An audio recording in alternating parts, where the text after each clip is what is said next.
In this video, I am explaining the chapter 3 current electricity. First, we should know the definition of current electricity. Current electricity andre it is a branch of a science which deals with the study of electric charges.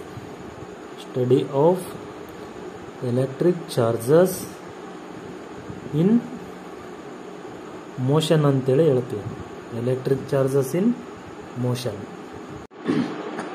Electric charges in motion ಹೌದಾ? ಅಂದರೆ ಯಾವುದ್ರ ಬಗ್ಗೆ study ಮಾಡ್ತೀವಿ ಅಂದರೆ ಚಾರ್ಜಸ್ಗಳು ಚಲನೆಯ ರೂಪದಲ್ಲಿ ಇರಬೇಕು. ಚಾರ್ಜಸ್ಗಳು ಚಲನೆಯ ರೂಪದಲ್ಲಿ ಇರ್ತಕ್ಕಂಥದ್ರ ಬಗ್ಗೆ ಸ್ಟಡಿ ಮಾಡೋದಕ್ಕೆ ಏನಂತ ಹೇಳ್ತೀವಿ ನಾವು ಅಂದರೆ ಕರೆಂಟ್ ಎಲೆಕ್ಟ್ರಿಸಿಟಿ ಅಂತೇಳಿ ಹೇಳ್ತೀವಿ. ಹೌದಾ? ಹಾಗಾದರೆ ಕರೆಂಟ್ ಅಂದರೆ ಏನು? ಹೌದಾ? What is the definition of current ಅಂತೇಳಿ ಹೇಳ್ತೀವಿ. ಏನಂತೇಳಿ ಹೇಳ್ತೀವಿ ಅಂದರೆ the rate of flow of electric charges. The rate of flow of electric charges across any cross-sectional area.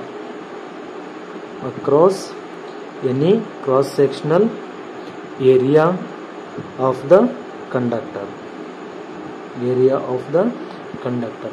ಏನಪ್ಪ ಅಂದರೆ the rate of flow of electric charges ಅಂದರೆ electric ಚಾರ್ಜಸ್ಗಳು across the any cross sectional area of the conductor. ಅಂದರೆ ಏನಾಗ್ತೈತೆ ಅಂದರೆ electric ಚಾರ್ಜಸ್ಗಳು ಯಾವುದಾದ್ರೂ ಒಂದು ಕಂಡಕ್ಟರ್ದು ಪರ್ಟಿಕ್ಯುಲರ್ ಕ್ರಾಸ್ ಸೆಕ್ಷನಲ್ ಏರಿಯಾನಿಂದ ಏನಾಗ್ತಾವ ಅಂದರೆ ಫ್ಲೋ ಅಂದರೆ ಹರಿಯುವುದು.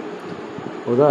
ವಿದ್ಯುತ್ ಚಾರ್ಜ್ಗಳು ಏನಾಗ್ತೈತೆ ಅಂದರೆ ಒಂದು ಕಂಡಕ್ಟರ್ನಲ್ಲಿ ಕ್ರಾಸ್ ಸೆಕ್ಷನಲ್ ಏರಿಯಾ ಮುಖಾಂತರ ಏನಾಗ್ತೈತೆ ಅಂದರೆ ಫ್ಲೋ ಆಗ್ತಾವೆ. Flowing into the conductor ಅಂತೇಳಿ ಹೇಳ್ತೀವಿ. ಹೆಂಗಪ್ಪ ಅಂದರೆ ಇಲ್ಲಿ ನೋಡ್ರಿ, for example this is the conductor. ಇದು ಒಂದು ಕಂಡಕ್ಟರ್ ಹೌದ್ರಿ. ಇಲ್ಲಿ ಏನಾಗ್ತೈತೆ ಅಂದರೆ ಈ cross sectional area of the conductor ಇದು. This one is the cross sectional area of the conductor. Charges are flowing. ಹೌದಾ? This is the flow of electric charges entering into the cross sectional area of the conductor. ಹೌದಾ? ಯಾವ ಥರ ಇವು ಎಲ್ಲ charges ಅಂದರೆ ಈ ಡೈರೆಕ್ಷನಲ್ಲಿ pass ಆಗ್ತಾವ. ಹೌದಿಲ್ಲ? ಮತ್ತೆ ಏನಾಗ್ತದೆ ಕರೆಂಟ್. ಐ ಅಂದರೆ ಕರೆಂಟ್. ಮತ್ತು ನೆಕ್ಸ್ಟ್ ಇಲ್ಲಿ ಇನ್ನೂ ಒಂದು ಕಂಡಕ್ಟರ್ ಇತ್ತಪ್ಪ ಅಂದರೆ ಇದೇ ರೂಪದಲ್ಲಿ ಏನಾಗ್ತದೆ, ಇದೇ ಒಂದು ಸ್ಟ್ರೇಟ್ ಲೈನ್ನಲ್ಲಿ ಕರೆಂಟ್ಗಳು ಪಾಸ್ ಆಗ್ತೈತೆ. ಅದಕ್ಕೆ ಇಲ್ಲಿ ಏನು ಹೇಳ್ತೀವಿ ಅಂದರೆ charges are present inside the conductor. Conductor ಒಳಗಡೆ ಚಾರ್ಜಸ್ ಇರ್ತಾವ್ರಿ. Charges are moving with respect to the time. ಹೌದಾ? ಇದ್ರನ್ನ ಏನಂತೇಳಿ ಬರ್ತೀವಿ ನಾವು ಅಂತಂದರೆ Q equals to N E ಅಂತೇಳಿ ತೊಗೊಂತೀವಿ ನಾವು. Q equals to N E. ಇದನ್ನ ಎಲ್ಲಿ ಸ್ಟಡಿ ಮಾಡಿರಿ ನೀವು? ಇಂಟಿಗ್ರಲ್ ಮಲ್ಟಿಪಲ್ ಆಫ್ ಚಾರ್ಜಸ್ ಅಂತೇಳಿ ಹೇಳ್ತೀವಿ. ಎಲ್ಲಿ ಇರ್ತಾವೆ ಅಂದರೆ ಒಂದು ಸಿಸ್ಟಮ್ ಆಫ್ ಚಾರ್ಜಸ್ನಲ್ಲಿ ಇರ್ತಾವೆ. Plus or minus N E ಅಂತೇಳಿ ಓದಿರಿ ನೀವು. ಎಲ್ಲಿ ಓದಿರ್ತೀರ ಅಂದರೆ ಫಸ್ಟ್ ಚಾಪ್ಟರ್ನಲ್ಲಿ ಪ್ರಾಪರ್ಟೀಸ್ ಆಫ್ ಎಲೆಕ್ಟ್ರಿಕ್ ಚಾರ್ಜಸ್ನಲ್ಲಿ ಸ್ಟಡಿ ಮಾಡಿರ್ತೀರಿ. ಹೌದ್ರಿ? ಇಲ್ಲಿ ಕರೆಂಟ್ ಇಕ್ವೇಶನ್ ಏನು ಬರ್ತೈತೆ ಅಂದರೆ I equals to Q divided by T, charge divided by time. ಇದು ಈಗ ಏನು ಮಾಡ್ಬೇಕು ನಾವು? ಕ್ಯೂ ಈಕ್ವೇಶನ್ ಬರ್ಕೊಂತೀವಿ. ಏನಂತ ಬರ್ತೀವಿ? Q equals to N E ಅಂತೇಳಿ ಬರ್ತೀವಿ. Q equals to N E. ಹೌದಾ? Next I equals to Q ಅಂದ್ರೆ ಏನೈತ್ರಿ? ಎನ್ ಇ ಐತಿ ಡಿವೈಡೆಡ್ ಬೈ ಟೈಮ್ ಐತಿ. ಹೌದಾ? ಇವೆರಡು formula very important equations, current equations. ಹೌದಾ? ಎಲ್ಲಿ ಯೂಸ್ ಆಗ್ತದೆ ಅಂದರೆ these equations used in a numerical part and it is important for CET ಇ ಟಿ ಆಲ್ಸೋ. ಇಲ್ಲಿ ಏನಾಗ್ತೈತ್ರಿ? ಮತ್ತು next S I unit of current. S I unit of current. S I unit of current ಅಂದ್ರೆ ಏನು ಹೇಳ್ತೀವಿ ನಾವು? ಆಂಪಿಯರ್ ಅಂತೇಳಿ ಹೇಳ್ತೀವಿ. ಏನಂತೇಳಿ ಹೇಳ್ತೀವಿ ರೀ? Ampere. Current S I unit ampere. ಮತ್ತೆ ಇಲ್ಲಿ ಏನಪ್ಪ ಅಂದರೆ it is a scalar quantity. Current ಅಂತಕ್ಕಂಥದ್ದು ಸ್ಕೇಲಾರ್ ಕ್ವಾಂಟಿಟಿ ಅಂತೇಳಿ ಹೇಳ್ತೀವಿ ನಾವು. ಹೌದಾ? ನೆಕ್ಸ್ಟ್ ನೋಡ್ರಿ, ಡ್ರಿಫ್ಟ್ ವೆಲಾಸಿಟಿ ಅಂತೇಳಿ ಬರ್ತೈತಿ. ಹೌದಾ? ಒಂದು ಸ್ಟೆಪ್ ಬೈ ಸ್ಟೆಪ್ ಕಲ್ಕೊಂತ ಹೋಗ್ಬೇಕ್ರಿ. ಡ್ರಿಫ್ಟ್ ವೆಲಾಸಿಟಿ ಕಲ್ತ್ರೆ ಓಮ್ಸ್ ಲಾ ಗೊತ್ತಾಗ್ತೈತಿ ನಮಗೆ.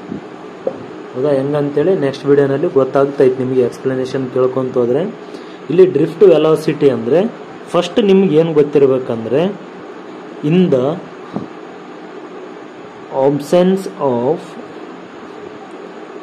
in the absence of external electric field. External electric field, net velocity ಅಂದರೆ total velocity of the free electron is 0 ಅಂತೇಳಿ ಹೇಳ್ತೀವಿ ನಾವು. ಹೌದಾ? In the absence of external electric field ಅಂದರೆ ಏನು? ಇದು ಒಂದು ಕಂಡಕ್ಟರ್ ತಗೊಂಡ್ರಿ, ಹೌದ್ರಿ? ಇಲ್ಲಿ ಎಕ್ಸ್ಟರ್ನಲ್ ಅಂದರೆ ಇದು ಭಾಗ, ಹೌದಾ? ಕ್ರಾಸ್ ಸೆಕ್ಷನಲ್ ಏರಿಯಾಕ್ಕಿಂತ ಈ ಕಡೆ ಇದ್ದದ್ದು ಏನಂದರೆ ಎಕ್ಸ್ಟರ್ನಲ್ ಎಲೆಕ್ಟ್ರಿಕ್ ಫೀಲ್ಡ್, ಹೌದಾ? ಈಗ ಫಾರ್ ಎಕ್ಸಾಂಪಲ್ ಏನು ಮಾಡಿರಿ, ಒಂದು ವೈರ್ ತೊಗೊಂಡ್ರಿ, ಕಂಡಕ್ಟರಿಗೆ ಕನೆಕ್ಟ್ ಮಾಡಿರಿ, ಹೌದಾ? ಕಂಡಕ್ಟರ್ಗೆ ಕನೆಕ್ಟ್ ಮಾಡಿರಿ. ಇದು ವೈರ್ ಎಲ್ಲಿ ಐತಿ? ಫಾರ್ ಎಕ್ಸಾಂಪಲ್ ಸ್ವಿಚ್ ಬೋರ್ಡಿಗೆ ಐತಿ. ಈ ಸ್ವಿಚ್ ಬೋರ್ಡ್ ಆನ್ ಆದ್ರೆ ಏನಾಗ್ತವ? ಈ ಕಾಪರ್ ವೈರ್ನಲ್ಲಿ ಚಾರ್ಜಸ್ ಪಾಸ್ ಆಗ್ಕೋ ಅಂತ ಕಂಡಕ್ಟರ್ನಲ್ಲಿ ಪಾಸ್ ಆಗ್ತಾವ, ಹೌದಾ? ಅಂದ್ರೆ ಏನಾಗ್ತದೆ? ಇಲ್ಲಿ ಪ್ರೆಸೆಂಟ್ ಆಗ್ತೈತಿ, ಎಲೆಕ್ಟ್ರಿಕ್ ಫೀಲ್ಡ್ ಏನಾಗ್ತೈತಿ? ಪ್ರೆಸೆಂಟ್ ಆಗ್ತದೆ. ಅದೇ ನೀವು ಬಟನ್ ಆಫ್ ಮಾಡ್ರಿ, ಚಾರ್ಜಸ್ ಫ್ಲೋ ಆಗೋದು ಏನಾಗ್ತೈತಿ? ಸ್ಟಾಪ್ ಆಗ್ತದೆ. ಚಾರ್ಜಸ್ ಫ್ಲೋ ಆಗೋದು ಸ್ಟಾಪ್ ಆಯ್ತು ಅಂದ್ರೆ ಇಲ್ಲಿ ಏನಾಗ್ತದೆ?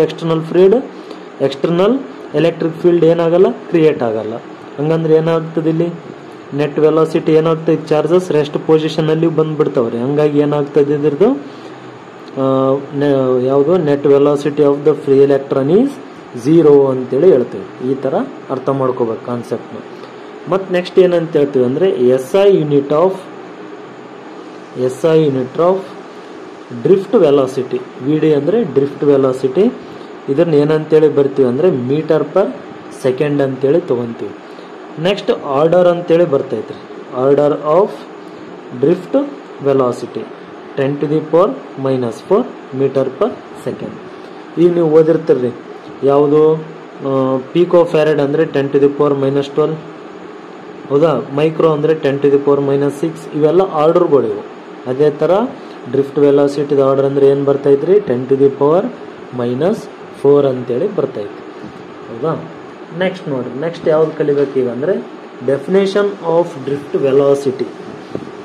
ಡೆಫಿನೇಷನ್ ಆಫ್ ಡ್ರಿಫ್ಟ್ ವೆಲಾಸಿಟಿ ಏನಪ್ಪ? ಡ್ರಿಫ್ಟ್ ವೆಲಾಸಿಟಿ ಅಂದರೆ ಏನಪ್ಪ ಅಂದರೆ the average velocity.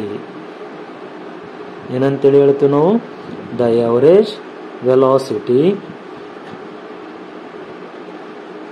with which the free electrons are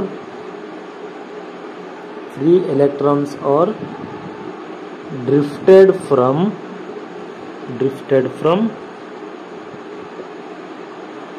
one end of the conductor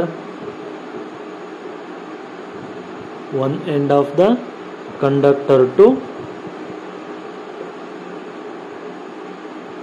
another end of the conductor opposite to the electric field ಅಂತೇಳಿ ಹೇಳ್ತೀವಿ ನಾವು. The average velocity with which the free electrons are drifted from one end of the conductor to another end of the conductor. ಹೆಂಗ್ರಿ sir ಅಂದರೆ ಇಲ್ಲಿ ನೋಡ್ರಿ, for example this is the conductor. ಇದಕ್ಕೆ ಏನು ಮಾಡ್ತೀವಿ ನಾವು ಅಂದರೆ ಬ್ಯಾಟ್ರಿದು ಒಂದು ಕನೆಕ್ಷನ್ ಕೊಟ್ಟಿರ್ತೀವಿ. ಇದು ಪಾಸಿಟಿವ್ ಮತ್ತು ನೆಗೆಟಿವ್ ಎಂಡ್ ಅಂತೇಳಿ ಹೇಳ್ತೀವಿ.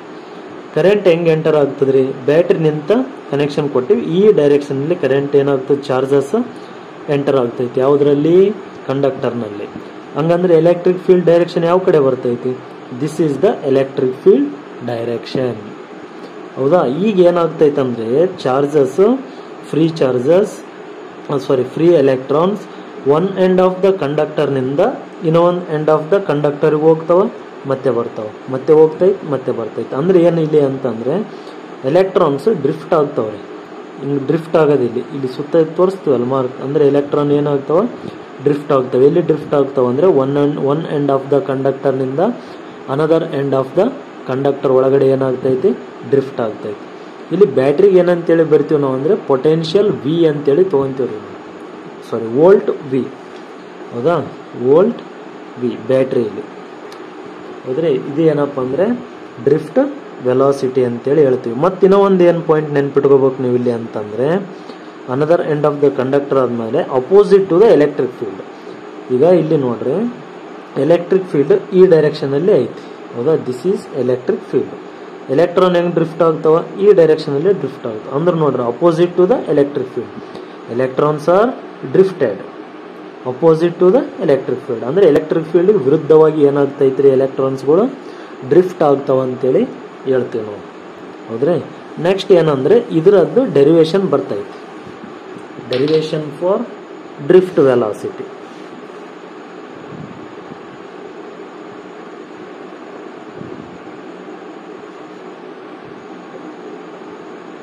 derivation for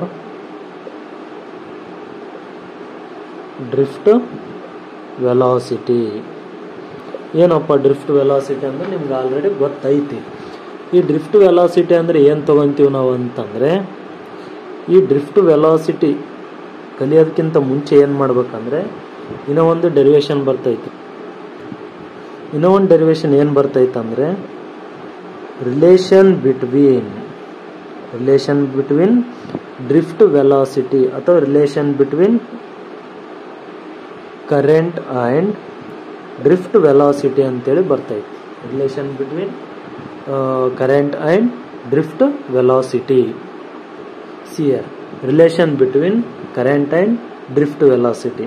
ಈಗ ಒಂದು ಏನು ತೊಗೊತೀವಿ ನಾವು ಎಕ್ಸಾಂಪಲ್ ಅಂತಂದರೆ, ಒಂದು ಕಂಡಕ್ಟರ್ನ ತೊಗೊಳ್ತೀವಿ. ಹೌದಾ. ಈ ಕಂಡಕ್ಟರ್ದು ಏನಂತ ಹೇಳ್ತೀವಿ ಅಂದರೆ ಲೆಂತ್ ಆಫ್ ದ ಕಂಡಕ್ಟರ್ದು ಉದ್ದ. ಇದು ಎ ಅಂದರೆ cross sectional area of the conductor ಅಂತೇಳಿ ಹೇಳ್ತೀವಿ. ನೆಕ್ಸ್ಟ್ ನೋಡ್ರಿ, ಇದರಲ್ಲಿ ಯಾವುದಕ್ಕೆ ಕನೆಕ್ಟ್ ಮಾಡಿರ್ತಾರೆ ಅಂದರೆ ಬ್ಯಾಟ್ರಿಗೆ ಕನೆಕ್ಟ್ ಮಾಡಿರ್ತಾರೆ. ಅಂದರೆ ಚಾರ್ಜಸ್ ಯಾವ ಡೈರೆಕ್ಷನ್, ಕರೆಂಟ್ ಯಾವ ಡೈರೆಕ್ಷನಲ್ಲಿ ಅಂದರೆ ಈ ಡೈರೆಕ್ಷನಲ್ಲಿ ಫ್ಲೋ ಆಗ್ತಿರ್ತೈತಿ. ಹೌದಾ. ಇದ್ರ ನಿಂತ ಏನಾಗ್ತದೆ ಔಟ್ಕಮ್ ಅಂದರೆ ಹೊರಗಡೆ ಬರೋದು. ಹೌದ್ರಿ. ಇಲ್ಲಿ ಎಲೆಕ್ಟ್ರಿಕ್ ಫೀಲ್ಡ್ ಅಂದರೆ ಈ ಡೈರೆಕ್ಷನ್, ಇದು ಡ್ರಿಫ್ಟ್ ಅಂದರೆ drift of the electrons drift ಆಗ್ತೈತಿ. ಹೌದಾ. ಈಗ ಏನು ತೊಗೊಂತೀವಿ ನಾವು ಡೆರಿವೇಶನ್ ಬರಿಬೇಕಂತಂದ್ರೆ